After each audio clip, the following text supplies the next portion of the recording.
In this lesson, we will talk about integrated talent management. So, what is it and why is it necessary? Usually in bigger companies which have large number of employees, silent talent management schemes doesn't work effectively. Miscommunications between other departments and HR creates issues in managing talent. And these issues are in the form of either unsuccessful hires or missing out the talent even inside the company. Due to poor recognition of talent, most of the time HR is left with poor forecasting of required talent in future. And that wastes the precious time. To resolve this big issue, we have integrated talent management. It integrates the diverse groups or departments with each others, specifically HR, and bind the talent strategy with corporate strategy, which means the whole talent strategy is now linked and aligned with business needs. As per one of the survey done in 2010, it has been found that after adopting the integrated talent management model, companies experienced 26% increase in revenue per person, 40% reduction in the turnover among high-performing employees. Ability to hire the best employees improved by 87%. Planning for the future workforce needs improved by 144%, which is a significant raise. And the ability to develop the best leaders improved by 156%.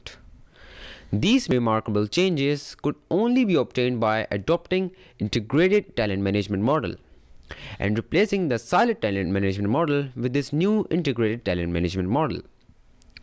Let's talk about the components of integrated talent management. The first component is attracting the new talent. This step involves strategic workforce planning. As discussed previously, this strategic planning should be aligned with business goals. The second step is the acquisition of talent. This step involves the selection of rightful and skilled employees on the vacant positions. But before going for external hiring, you need to identify the existing talent to fill that position. If you skip your deserving employees instead of selecting them, then it will be demotivating for them and that will affect their performance in future. The third step is onboarding. Onboarding is about immersing the newly hired employee in the culture of your company.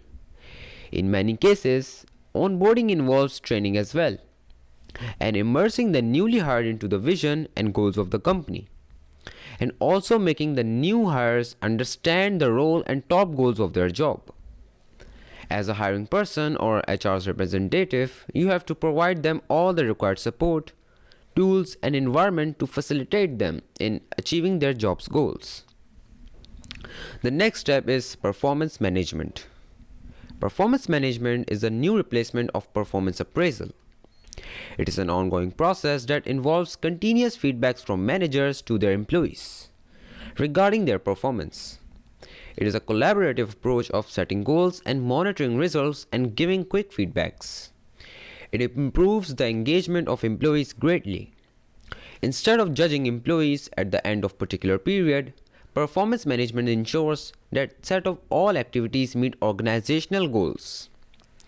The next step is develop and retain.